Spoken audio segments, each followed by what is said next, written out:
été enclenchée ce matin en faveur du transfert de détention entre le Sénégal et le Maroc, une procédure qui intervient après des déclarations du ministre Moustapha Sarré qui comparait l'ancien chef d'État à un chef de gang, des propos qui suscitent la colère bien évidemment dans les rangs de l'APR.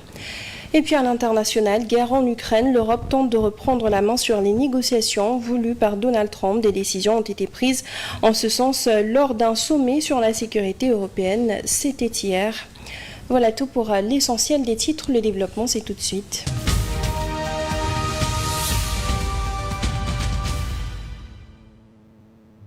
Commencé cet après-midi, cette dernière qui a enclenché ce lundi une procédure décisive en faveur du transfert de détention entre le Sénégal et le Maroc. Ainsi, un projet de loi inscrit sous le numéro 03-2025 est examiné par l'intercommission regroupant la commission des affaires étrangères et la commission des lois. Cette initiative vise à ratifier un accord bilatéral signé en 2004 à Rabat. Si ce projet de loi est adopté, il pourrait avoir des implications notamment vis-à-vis de l'ancien président Macky Sall, désormais résident au Maroc.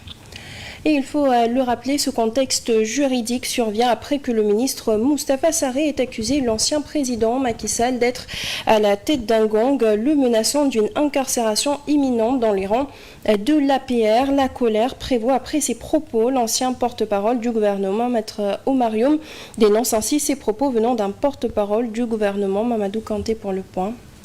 Alors que l'Assemblée nationale examine un projet de loi autorisant au chef de l'État à ratifier une convention entre le gouvernement du Sénégal et celui du Maroc sur l'assistance aux personnes détenues et le transfert des personnes condamnées, le débat sur l'éventuelle poursuite ou non de l'ancien président Macky Sall, exilé au Maroc, est relancé. Un débat qui dure depuis l'arrivée au pouvoir des nouvelles autorités et qui n'a pas encore connu son épilogue. Des attaques et contre-attaques qui prennent une nouvelle tournure, surtout depuis la sortie du porte-parole du gouvernement, Moustapha Sarré. Invité par des confrères, il n'a pas hésité à qualifier l'ancien président de chef de gang et a même ajouté que des poursuites judiciaires seraient inévitables. Ces propos ont suscité de vives réactions dans le camp de l'ex-président Macky Sall. L'ancien porte-parole du gouvernement, Maître Oumar Youm, a ainsi vivement critiqué la communication de son successeur. Selon lui, le ton employé par Moustapha Sarré est indigne d'un porte-parole. Il dénonce ainsi une parole gouvernementale qui, selon lui, manque de rigueur et de responsabilité, en opposition aux exigences de neutralité et de mesures qui doivent caractériser la parole d'État. Ce débat risque encore de se prolonger à l'Assemblée nationale à travers ce projet de loi soumis à l'examen des députés. Si ce projet passe, il pourra avoir des implications majeures, notamment vis-à-vis du président de l'Alliance pour la République, visant ainsi à renforcer la lutte contre l'impunité et à améliorer les échanges d'informations judiciaires. Cette convention pourrait offrir une base juridique permettant de transférer d'éventuelles personnes condamnées, y compris des figures politiques en exil au Maroc comme l'ancien président. Pour rappel, les membres de la Haute Cour de justice avaient été déjà installés à l'Assemblée, une Haute Cour qui a mandat de juger les anciens présidents de la République, de même que les ministres en cas de haute trahison. En justice toujours, traque des biens supposés mal acquis, le parquet judiciaire financier a saisi le ministre de la Justice afin de solliciter la levée de l'immunité parlementaire du député maire de Louga, Moustapha Diop. Il est cité dans une affaire de détournement d'argent d'une valeur de 700 millions de francs CFA en complicité avec Tabaskingom, inspectrice du Trésor. Une nouvelle affaire après celle de Farbingom et Taïroussar, tous les deux placés aujourd'hui sous mandat de dépôt. Le pôle judiciaire financier semble bien accélérer la cadence après la mise sous mandat de dépôt du député maire des Agnam Farbangom poursuivi pour blanchiment de capitaux et Taïroussar placé lui aussi sous mandat de dépôt. Les convocations se poursuivent. Cette fois-ci, c'est le maire de Louga, Moustapha Diop, qui est sous le viseur du juge du parquet financier. Le parquet judiciaire financier a décidé d'accélérer le traitement du dossier impliquant Tabaskingom, inspectrice du Trésor, ainsi que plusieurs de ses présumés complices. Le juge d'instruction souhaite bien entendre le député maire de Louga, Moustapha Diop, dans cette affaire. Le parquet financier a saisi le ministre de la Justice, Ousmane Diagne, afin de solliciter la levée de son immunité parlementaire. La situation de Moustapha Diop semble plus délicate. Son immunité pouvant être remise en cause. L'affaire remonte à janvier dernier. Une enquête menée par Presse Afrique a révélé un présumé détournement de 700 millions de francs CFA impliquant Tabaski Ngom. Une grande partie des fonds détournés depuis les caisses de la Commission de régulation du secteur de l'énergie aurait été versés à Moustapha Diop par l'intermédiaire de son chauffeur Mbaye Ngom et de celui de Dame, Ibrahim Ndiaye. Et puis Modou Diane Fada s'est exprimé sur la situation du pays. Il dresse un bilan critique des 10 premiers mois du nouveau régime. Il exhorte ainsi les autorités à se concentrer à ce jour sur les priorités telles que la cherté de la vie, l'immigration clandestine ou encore l'emploi des jeunes. Sa réaction. Vous parlez du rapport de la Cour des comptes. Je pense que ce rapport-là, il n'y a rien à fouetter un chat. Parce que si vous analysez de très près ce rapport, vous vous rendez compte que les mêmes chiffres du gouvernement concernant les dépenses, concernant les recettes, ont été reconduits par l'audit du rapport du gouvernement par la Cour des comptes. De même que les comptes spéciaux du Trésor. Les chiffres sont les mêmes. Il y a quelques incohérences au niveau de la dette parce que tout simplement, des gens ont ajouté des dettes contractées par des entreprises, par des privés, par des parapublics. Il faudrait qu'ils puissent faire progresser le pays, qu'ils puissent faire avancer le pays, qu'ils puissent rassurer les partenaires extérieurs du Sénégal, le FMI, la Banque mondiale, les partenaires bilatéraux, multilatéraux. Aujourd'hui, personne n'est rassuré. Il faut qu'ils puissent aussi rassurer les hommes d'affaires. Une note d'économie à présent, après le rapport de Moody's lundi dernier, une autre agence rétrograde la note du Sénégal. S&P fait passer le Sénégal de B+ à B. Avec cette nouvelle position, le Sénégal va devoir emprunter à un taux d'intérêt plus élevé qu'auparavant. En réponse aux chiffres révisés, le gouvernement sénégalais a proposé un plan visant à réduire les déficits budgétaires futurs à 3% d'ici à 2027. Les révélations fracassantes sur la dette publique continuent de jouer un bien malin tour à l'économie sénégalaise. Sanctionnée en début de semaine dernière par l'agence de notation Moody's, une autre agence lui a emboîté le pas. L'agence américaine Standard & Poor's passe la note souveraine du pays de B+ à B, assortie d'une perspective négative.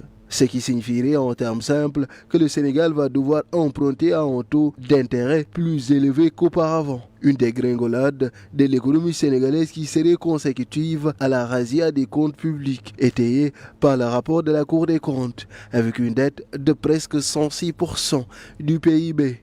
L'agence de notation n'est point optimiste quant à un redressement rapide de la situation, avec des inquiétudes sur la soutenabilité de la dette, alors que les intérêts atteindront 20% des recettes en 2025 contre 14% l'année dernière. En réponse aux chiffres révisés, le gouvernement sénégalais a proposé un plan visant à réduire les déficits budgétaires futurs à 3% d'ici à 2027. Un ajustement difficile à mettre en œuvre et un pari risqué, selon S&P, qui pointe également les incertitudes sur la croissance du pays. Elle est estimée à 9% grâce aux champs pétroliers et gaziers. Mais la dynamique pourrait bien être freinée par les efforts de réduction des déficits. Direction l'AIBD face à une crise financière sans précédent. La direction générale de l'aéroport a convoqué les syndicats lors d'un conclave à Saly. Après 3 jours de discussion, le constat est unanime. La situation est critique et nécessite des mesures urgentes. Un comité ad hoc a ainsi été lancé dès ce lundi pour sauver l'entreprise. L'AIBD est en train de traverser une zone de turbulence. L'entreprise fait face à un surnombre de personnel. Des recrutements injustifiés, plus de 938 agents recrutés entre 2022 et 2024, selon le directeur général. Il en ressort pour une société qui a été créée en 2006 et qui a eu une certaine forme de régularité et de stabilité jusqu'en 2022. Et à partir de 2022, à 2 séquences près, AIBD, qui était avec la fusion des ADS à 275 agents, s'est vu en 2 phases entre 2022 et 2024 boosté de 287 CDI et pratiquement de 219 CDI en 2 phases. Ce qui fait qu'une société qui était stable financièrement s'est retrouvée tirée vers le bas par des décisions irresponsables et qui ne cadraient pas avec les besoins de la société. Un système de restructuration sera mis en place par la direction générale pour faire face à ce carnage financier. Il nous faut prendre le taureau par les cornes et réajuster AIBD au point de le ramener vers l'équilibre financier dont il a besoin pour assumer ses missions au sein de la plateforme. Cela voudrait dire absolument, et ça tout le monde le sait, puisque nous l'avons dit depuis le début, lorsque les audits arriveront et qu'ils ressortiront une situation catastrophique qui méritera qu'on y apporte des solutions, avec froideur, rigueur et responsabilité, nous apporterons ces solutions. Mais nous ne pouvons pas le faire si nous ne discutons pas avec les partenaires sociaux. Les partenaires sociaux et les syndicalistes sont en phase avec la direction générale face à cette situation. À accompagner le plan de sauvetage, de restructuration et de développement décliné par l'État du Sénégal en cohérence avec le référentiel Sénégal 2050. Pour autant, les partenaires sociaux ne renoncent nullement à leur vocation de force revendicative au sein de l'entreprise. Nous réitérons notre attachement à la pérennisation de l'outil de travail, à la défense des intérêts matériels et moraux des travailleurs. L'AIBD SA traverse une situation économique désastreuse et pour un équilibre financier, des réajustements du personnel sont en cours afin de permettre à la boîte une stabilité financière. Et puis une note de sport très rapidement. Ligue 1 sénégalaise, l'US Gorée a évité la défaite de peu. Hier, longtemps mené au score par Oslo FA, le club insulaire a remis les pendules à l'heure en toute fin de rencontre pour arracher le match nul, 1 but partout. L'équipe compte ainsi 2 points de plus que le Jaraf qui n'a pu faire mieux que le match nul. La 0 but partout face à Génération Foot. Face à Dakar Sacré-Cœur, l'AS Pikine a mis fin à 2 matchs de suite sans victoire. Sur sa pelouse, l'US Ouakam a réalisé une grosse performance en s'imposant 3-1 contre Guédiawaye FC. Les Crabes connaissent ainsi leur premier revers depuis 4 journées. Champion en titre, Tenguet FC a enfin retrouvé le goût de la victoire après une longue traversée du désert en Ligue 1. 12 matchs sans victoire dont 6 nuls. L'équipe a battu HLM Dakar grâce à des buts de Fali Sania et Adama Diarra. Le Casasport est retombé dans la zone rouge après une défaite sur la plus petite des marques face à Sonacos. Actualité à l'international, très rapidement, une mission de la CEDEAO a visité la Guinée-Bissau entre le 21 et le 28 février dernier pour aider à résoudre le conflit politique autour de la fixation d'une date pour la présidentielle. Dans un communiqué diffusé ce dimanche 2 mars, la mission dit avoir quitté samedi le pays au petit matin suite à des menaces d'expulsion proférées par le président Umaro Sissoco Embalo. Nous reviendrons là-dessus avec de plus amples informations dans nos prochaines éditions. En attendant, on termine toujours à l'international avec la guerre en Ukraine. Les Européens vont travailler pour mettre fin au combat, a assuré le Premier ministre britannique à l'issue du sommet crucial sur la sécurité européenne et la guerre en Ukraine qui s'est tenue dimanche 2 mars à Londres. Après 2 heures de discussion, il en ressort donc que l'Europe doit trouver une politique de défense commune et les investissements nécessaires pour y parvenir. En attendant, elle continue son soutien militaire à l'Ukraine et va proposer un accord de paix, un plan pour un cessez-le-feu à Donald Trump qu'il pourra ensuite négocier avec Vladimir Poutine. Les Britanniques se disent prêts à donner au président Zelensky les garanties nécessaires du respect d'un cessez-le-feu, lui donner un filet de sécurité grâce notamment à une couverture aérienne et à des troupes au sol. Après le sommet international de Londres d'hier, ce sera le sommet extraordinaire de l'Union européenne qui se tiendra le jeudi à Bruxelles. Et sur ce, nous passons tout de suite à la revue de presse.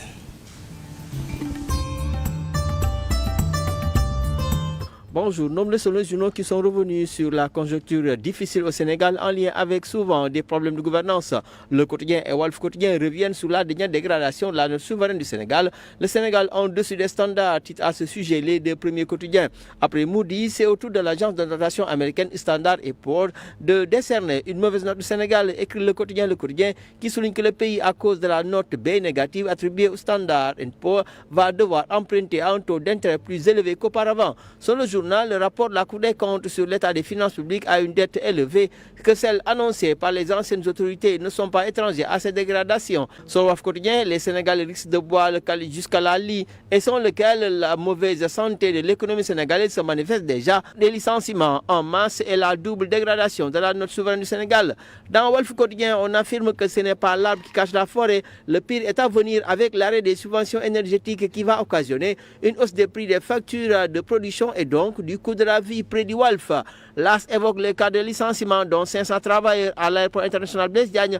Un comité ad hoc va être mis en place ce 3 mars pour élaborer un plan urgent. Sont les Échos, il aura pour mission ce plan d'élaborer dans les plus brefs délais un plan social devenu inéluctable afin de préserver l'outil de travail. Sur le journal, l'insoutenable masse salariale de l'AIBD est l'une des causes, son directeur général Cheikh Bamba Dièye, dont les propos sont rapportés ici par les Échos. Il s'agit d'un déficit structurel, des dysfonctionnements qui entravent ces projets de développement. Le personnel de l'AIBD est passé en 2022-2024 de 276 à 938 agents. La tribune lui se penche sur la réduction des compte ou règlement de compte avec l'ancien régime.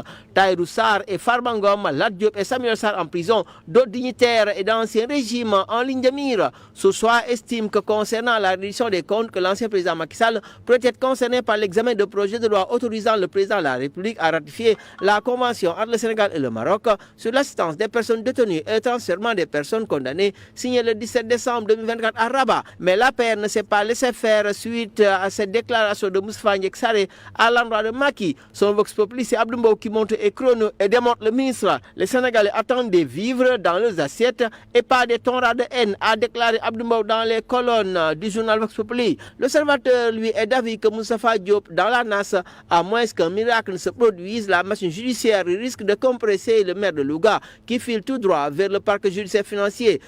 Toujours le journal, l'on agite sa levée de l'unité parlementaire. L'Observateur révèle que les comptes bancaires de Tahirou Sarr de Farba Ngom ont été saisis par le police judiciaire financier. Le journal citant des sources judiciaires ont été retrouvées dans les comptes. Une version démentie par les avocats du maire de Sagnam qui parle de 20 millions retrouvés. Un sport record revient sur l'équipe nationale et qui se rendra à Benghazi pour le match de qualification pour le mondial 2026. Tribune Sport lui se penche sur Pape Thiaw qui est confirmé comme sélectionneur avec un salaire de 13 millions, mais aussi comme objectif de remporter la CAN 2025 et de se qualifier au mondial 2026. Bonne lecture. Et c'est la fin de ce journal. Merci à vous de l'avoir suivi. À 14h, vous avez le Wolof. Merci, bonne suite de programme sur la 7 TV.